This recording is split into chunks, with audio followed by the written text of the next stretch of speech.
Angela never thought her husband would actually do it. He used to joke, half drunk, slurring, cigarette dangling from his lips.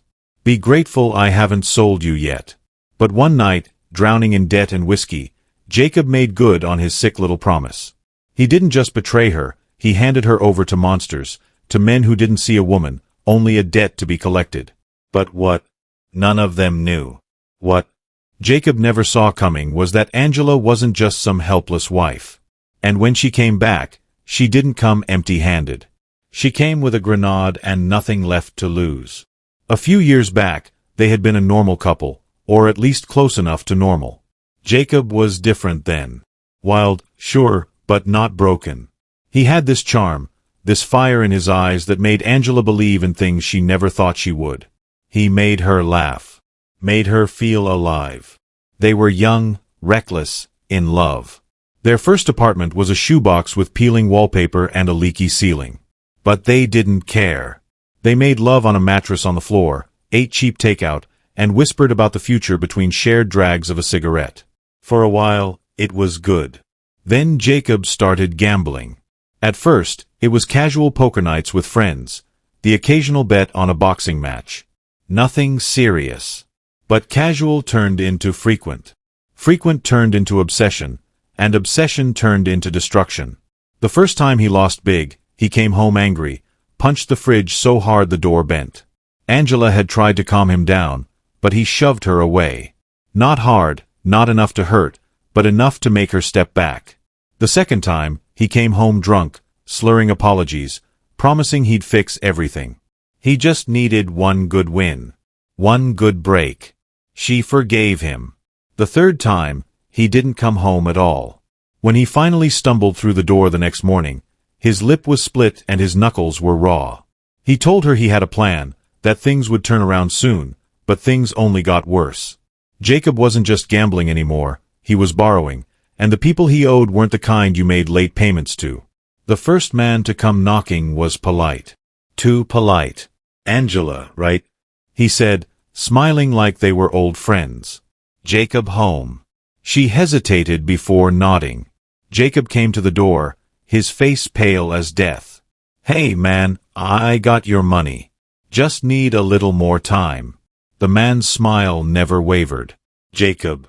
Jacob, he sighed, draping an arm around him. We talked about this. Deadlines are important. Then he looked at Angela. She's pretty, he mused. You're a lucky man. Jacob stiffened. Yeah, I know. The man left without another word, but the message was clear. The second man wasn't polite. He shoved Jacob against the wall and whispered something in his ear that turned his face to stone. After that, Jacob got worse. The drinking escalated. So did the fights. You don't get it, Angela, he snapped one night, slamming his beer bottle on the counter. I'm trying to fix this. She crossed her arms, exhausted. Fix what, Jacob? You keep digging the hole deeper. I'm handling it. No, you're fucking drowning in it. His hands curled into fists for a second. She thought he might hit her, but he didn't. Instead, he let out a bitter laugh. You should be grateful, he muttered, swaying on his feet. I could have sold you. You know, plenty of guys would pay for a bitch like you. Her blood went cold, but she didn't react. She wouldn't give him that satisfaction. He said it again a week later, then again and again, until it became just another thing, another insult thrown in the heat of anger. She told herself he didn't mean it. She was wrong. The night it happened, Jacob was wasted beyond belief. He sat on the couch, a bottle in one hand, a cigarette in the other, muttering to himself. Gotta fix this. Gotta fix this. She ignored him, brushing past him toward the bedroom. Then he grabbed her wrist. You trust me, don't you? His grip was too tight. Angela. His voice was urgent. You trust me, right? Something in his eyes made her stomach twist. Jacob, you're scaring me. Don't be scared, baby. His fingers dug into her skin. We just got to go meet some people, that's all. She should have run, but she didn't. She let him lead her to the car, let him drive them across town. And when he parked in front of a run-down warehouse, she didn't ask questions. Not until it was too late, the moment they stepped inside. She knew something was wrong. The air was thick with smoke and sweat. The men inside all turned to look at her. Some smirked, others whispered. Jacob was shaking. A man stood from the couch in the corner, exhaling a cloud of smoke. "Rico Angela," he greeted, flashing a smile. "Nice to finally meet you." Her heart pounded. Jacob's grip on her hand tightened before he let go. "I'm sorry," he mumbled, not looking at her. Then he turned away and walked out. "Angela," Rico repeated, stepping closer. She stumbled back. No, Rico's men surrounded her. The warehouse doors slammed shut, and for the first time in her life, Angela knew what it felt like to be truly alone. The moment Jacob walked out, Angela's world shattered. The doors clanged shut behind him, the sound echoing like a death sentence. She stood frozen. Her pulse, a wild, erratic drum beat. Her eyes darted across the dimly lit warehouse, taking in the cigarette smoke curling in the air, the stained couches, the empty beer bottles littering the floor and the men. Their eyes roamed over her like she was something less than human. Piece of meat, a product. She whirled around, slamming her fist against the metal door. "Jacob," she screamed. "You bastard, you fucking coward." Laughter rippled behind her. "Oh, sweetheart," a voice drawled. "He's not coming back." A hand curled around her wrist and yanked her back. Rico. His cologne was thick, too thick. It mixed with the stale scent of cigarettes and sweat, making her stomach churn. "Let me go," she snarled, trying to wrench herself free. But he was stronger, much stronger. His grip was steel, his fingers digging into her skin now. "Now," he tisked. "That's not how you talk to your new family, Corita." He yanked her closer, his breath hot against her ear. "You're ours now." They made good on their word. The first night was the worst. Rico led her upstairs, if you could call it that. The room was small, the mattress stained, the walls peeling. A single bulb flickered overhead, buzzing like a dying fly. She fought. God, she fought. She scratched, kicked, bit. It didn't matter. Rico was a man used to taking what he wanted. When he was done, he lit a cigarette, exhaled, and smirked down at her broken body. "You'll learn to like it," he said, zipping his jeans. The next man came in minutes later, then another and another. By the time the last one left, she couldn't move, couldn't breathe, couldn't think. Her world had been reduced to pain, sweat, and the suffocating weight of bodies pressing down on her. She stared at the ceiling, her mind drifting somewhere far, far away. When the door creaked open again, she flinched. But it wasn't another man. "It was one of the other girls here," she whispered, placing a bottle of water beside the mattress. "You need to drink." Angela didn't respond. She couldn't. She just closed her eyes and let the darkness take her. The days blurred together. Eat, sleep, serve, repeat. She wasn't a person anymore. Just a thing. Something to be used, tossed aside and used again. She learned not to fight. It only made things worse. She learned not to cry. It only made them laugh. She learned that hope was a dangerous thing because every time she let herself believe, just for a second, that someone might save her, Rico reminded her that no one was coming. One night, as he pressed his lips to her ear, whispering filth, she finally asked why. He pulled back, smirking. "Because your husband sold you, Corita." His words were a blade to her chest. He saw the way she flinched and he chuckled. 20 grand, he mused. That's all you were worth to him. 20 grand. She had spent years loving Jacob, standing by his side, believing in him. And in the end, he had traded her for a fucking gambling debt. That night, something inside her snapped. Hope had died long ago. But rage. Rage was still alive, and it was hungry. She spent the next few weeks watching, waiting, planning. Every night, she forced herself to stay awake, memorizing the men's schedules. Who left? Who stayed? Who got too drunk to stand? She paid attention to the weapons, where they kept the guns, the knives, the ammunition, and most importantly, the grenades. Rico was paranoid, always muttering about cops, about enemies. He kept a stash of weapons locked in his office just in case. She just needed to get in. And one night she did. It was almost too easy. Rico had gotten sloppy. After spending hours drinking and snorting lines off a girl's stomach, he had stumbled into his office and passed out. The key to the weapons locker hung from his belt. Angela crept forward, heart hammering. Carefully, she slid the key free. The lock clicked open. Inside, guns gleamed in the dim light, and there, tucked in the corner, was a single grenade. Her fingers curled around it. The weight was solid, real. A promise. She turned, eyes flicking to Rico's unconscious body. She could kill him now. Shoot him in the head. End this. But no, that would be too easy. Too merciful. She wanted him to suffer. She walked back into the main hall, gun in one hand, grenade in the other. The men barely had time to react. The first one went down with a bullet between his eyes. The second stumbled back, reaching for his gun. Too slow. She fired again. Then again, blood sprayed. Screams rang out. She didn't stop, didn't hesitate. She moved through the room like a ghost of vengeance, leaving bodies in her wake. By the time she reached the last man, she was panting, shaking. Rico. He was awake now. Stumbling out of his office, rubbing his eyes. What the fuck? She shot him in the knee. He collapsed with a howl. She stepped closer, pressing the gun to his forehead. Please, he gasped. We can make a deal. Her lips curled. Burn in hell. She pulled the pin from the grenade, dropped it at his feet, and walked away. She didn't look back when the explosion tore through the warehouse.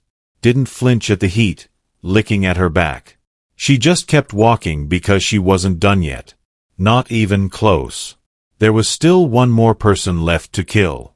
The city was quiet at this hour, its streets lit by flickering neon signs and the occasional passing car. Angela walked through the shadows, her body sore, her mind razor-sharp. Blood stained her shirt, though she barely felt it. The weight of the gun in her hand, the cold steel against her palm, felt almost comforting now. She had spent weeks in hell, trapped like an animal in a cage, and now she was free. She had killed them all, Rico and his men. The monsters who had taken turns violating her, treating her like property. Now there was only one left. Jacob. The man who had promised to love her. The man who had sworn to protect her. The man who had sold her like she was nothing more than a gambling chip at a table. She found him in their old apartment, the same shitty run-down place they had called home for years.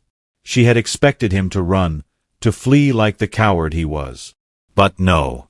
He was here, passed out on the couch, an empty bottle of whiskey on the floor, the scent of cheap booze and stale sweat filling the air. For a moment, she just stood there, watching him. This was the man she had once loved, the man she had fought for, forgiven, defended, even when he didn't deserve it. And he had thrown her away for $20,000. Her grip on the gun tightened, a flicker of movement. His eyelids fluttered, a groggy moan escaping his lips. She didn't give him a chance to wake up fully. Bang. The gunshot shattered the silence, echoing through the apartment. Jacob screamed, clutching his leg as blood spurted onto the carpet. Fuck, he howled, writhing in agony. His eyes shot open, wild with pain and confusion. And then he saw her. For a moment, he didn't move. Didn't even breathe. Angela. His voice was hoarse, disbelieving. He tried to sit up, but the pain in his leg sent him crashing back down. What the fuck, he panted, gripping his bleeding thigh. What's going on? She tilted her head, studying him like he was a bug under her shoe. What's going on? She repeated, voice eerily calm. Jacob's eyes darted around the room, panic setting in. He saw the gun in her hand, the blood on her clothes. His face paled. Angela, baby, whatever this is, we can talk about it. Talk. She scoffed. You want to talk now? She took a step closer. He flinched. You never wanted to talk when you were drinking our rent money away, she continued. You never wanted to talk when you came home smelling like another woman. Jacob opened his mouth, but she cut him off. And you sure as hell didn't want to talk when you handed me over to those animals. His jaw snapped shut. She saw it, the flicker of guilt in his eyes, but it wasn't enough. Nothing would ever be enough. Angela, please. He rasped. I was drunk. I wasn't thinking. I didn't mean you didn't mean to. She snapped. Oh, so you accidentally sold me. You accidentally took the money and left me to be raped and beaten for weeks. Jacob swallowed hard. She could see the wheels turning in his head, trying to find a way out. Look, she shot him again, this time in the other leg. He screamed, his body convulsing. Angela, stop, please. She crouched down, gripping his face roughly. Did they beg Jacob? She whispered. Did you hear me screaming when they dragged me away? Did you care? Tears welled in his eyes. Angela, I fucked up bad. I know, but you don't have to do this, please. Her grip tightened. I spent every single night in that fucking warehouse praying for someone to save me. Her voice wavered, but only for a second. And no one came. Jacob whimpered. I can fix this, he sobbed. We can start over. She laughed. It was cold, hollow, almost hysterical. Start over. She shook her head. You really are a piece of shit, you know that? She let go of his face, rising to her feet. Jacob whimpered, dragging himself backward, smearing blood across the floor. Angela, he begged. Please. She reached into her pocket, pulled out the grenade. Jacob's breath hitched. Angela. She yanked the pin. His eyes went wide. No, wait, she smiled, rot in hell, and she tossed the grenade at his feet. She walked out before the explosion hit. Didn't flinch when the wall shook, when the flames burst through the windows. She didn't run, didn't try to escape. She stood there, watching the fire consume everything, feeling nothing. Maybe she had burned away, too. The sirens came fast. Tires screeched, doors slammed, hands in the air. She turned slowly, arms raised. The officers moved in, guns drawn. She didn't resist, didn't say a word as they forced her to the ground, cuffing her wrist behind her back. They dragged her to her feet, shoving her into the back of a police car. The last thing she saw before the doors shut was the inferno that had once been her home. And she felt nothing at all. The police station was colder than she expected. Angela sat in the interrogation room, her wrist cuffed to the metal table, dried blood caked under her nails. Her clothes were stiff with grime and gunpowder, the scent of smoke still clinging to her like an unwanted memory. Across from her sat Detective Alvarez, a seasoned cop with tired eyes and a graying beard. He didn't look at her with disgust or pity or even anger. Just exhaustion, Ellen Vasquez, he said, flipping through a thick file. 31 years old. Former waitress. No prior criminal record. She didn't respond. He leaned back in his chair, exhaling slowly. Jesus Christ, he muttered, rubbing his temples. The door creaked open and another officer stepped in. Captain wants her processed, he said. Charges are stacking up. Alvarez didn't move. Angela, he said, voice softer. Now I read the reports. We know what your husband did. Something flickered in her chest. Something bitter. They knew. Of course they did. But no one had helped her. No one had stopped it. And now that she had taken matters into her own hands, now they wanted to talk. She let out a quiet, humorless laugh. Alvarez watched her carefully. You killed a lot of people, he continued. Rico and his men, they deserved worse, she murmured. He didn't argue. But Jacob. He tilted his head. You set off a grenade in an apartment building. There were other tenants there, Angela. Innocent people. Her jaw tightened. That wasn't the plan, she admitted. But it happened, he said. And now we have to deal with that. She stared at the table. It was self-defense, she whispered. Alvarez sighed. That's for the court to decide. 2 officers entered, pulling her up roughly. The cuffs bit into her wrists as they led her out of the room, down the long, sterile hallway. Then came the booking process. Mugshots, fingerprints, paperwork. Her face stared back at her from the glossy photograph, a face she barely recognized, a face that had survived hell. And now hell was far from over. The courtroom was packed. Reporters filled the aisles, cameras flashing, pens scribbling. The case had made headlines overnight. Wife turned killer. Angela Vasquez's bloody revenge. Husband sold her. She blew him up. Justice or murder. The public was divided. Some called her a monster. Others called her a hero. She sat at the defendant's table, her lawyer whispering legal jargon she barely heard. Across from her sat the prosecution. A man in a crisp suit with sharp eyes and a voice that cut through the air like a blade. Angela Vasquez is not a victim, he told the jury. She is a murderer. She tuned him out. It didn't matter what he said. The truth didn't matter here. The only thing that mattered was who could sell the better story. The evidence was stacked against her, the bodies in Rico's warehouse, the witnesses who had seen her walk into the apartment before the explosion. The grenade fragments embedded in Jacob's charred corpse. Her lawyer fought hard, painting her as a desperate woman who had been pushed too far.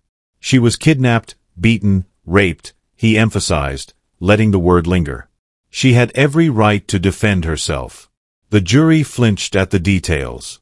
The prosecution wasn't moved. She didn't just kill her captors, he argued. She returned home and executed her husband. This was not self-defense. This was premeditated murder. The trial dragged on for weeks. Psychologists were brought in, debating whether she had acted out of trauma or cold calculation.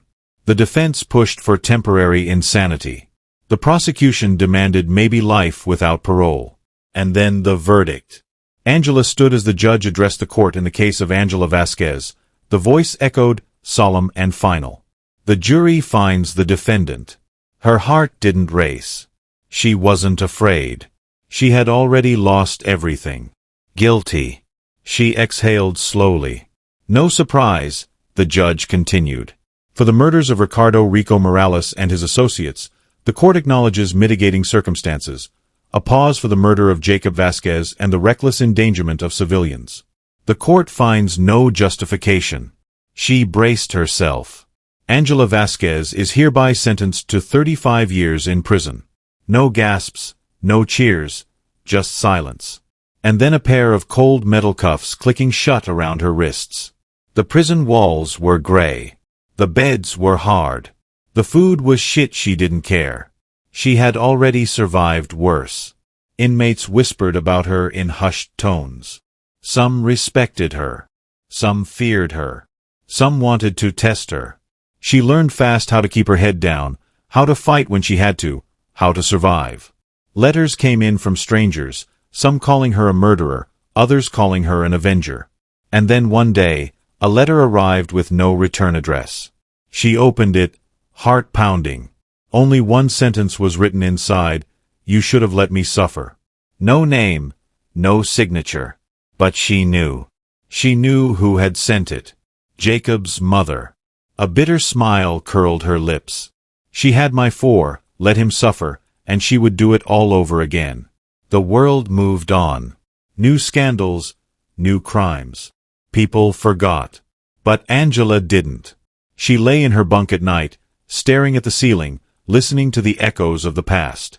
She wasn't a hero. She wasn't a villain. She was just a woman who had been pushed too far. And now she would pay the price. Not with regret, not with tears, but with time, and time she had plenty of. Thanks for watching. Subscribe and like this video for more true crime video.